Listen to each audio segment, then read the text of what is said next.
Once, in a small village by the sea, there lived an old fisherman named Elias. He was known not for the number of fish he caught, but for the calm way he faced life and death. The villagers often wondered how a man who had lost so much, his wife, his youth, even his only son to the waves, could still sit by the shore each evening with a quiet smile. One day, a young man named Leo, full of fear about his own mortality, went to Elias and asked, "How can you face death without fear? Don't you dread the end?" Elias patted the sand beside him, inviting Leo to sit. "Let me tell you a story," he said.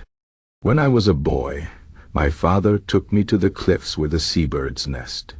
He pointed to the birds and asked, 'Do you think they fear the wind?' I said, 'No, because their wings are made for it.' My father nodded and said, 'And so is your soul made for life, and for what comes after?'" Leo frowned. "But how does that help? Death is still the unknown." Elias leaned back, watching the horizon. "Imagine you are on a long journey. You walk for days, carrying a heavy bag. At first, the weight is bearable, but with time, it wears you down. Then one evening, you reach a wide river. A boat waits for you, but the rule is you cannot take the bag aboard. Would you refuse to cross? Or would you set the burden down and step into the boat?" Leo thought for a moment. "I suppose I would leave the bag. The journey must continue." "Exactly," Elias said. "Our bodies are like that bag. They serve us well, but they are not meant to last forever. Death is simply the river we must all cross. Fear comes when we confuse ourselves with the bag, when we think we are only flesh and bone. But we are the traveler, not the bird." For weeks, Leo returned to the shore, listening to Elias' stories. The old man spoke of the Stoics, who taught that death is a natural part of life, no more to be feared than sleep.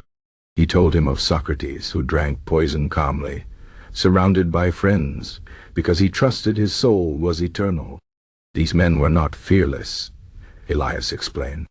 They simply understood that fear wastes the time we have.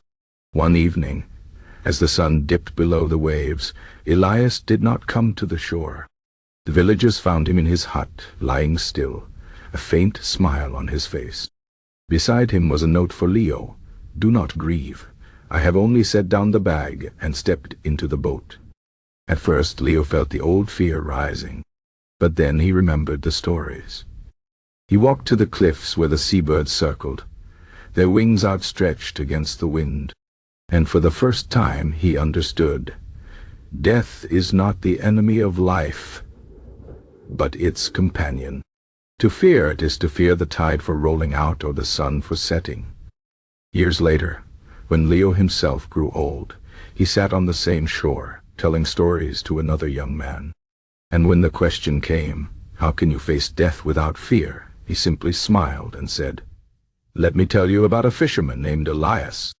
The lesson was always the same. Death is not the end of the story, only the turn of a page. And the life well lived is the best preparation for the journey ahead. So we must not waste our days in dread, but fill them with meaning, kindness, and the quiet courage of those who know the soul cannot be drowned. In the end, the only way to face death without fear is to live without regret, to love deeply, to think clearly, and to remember that we are not the bag, but the traveler, and the boat is always waiting.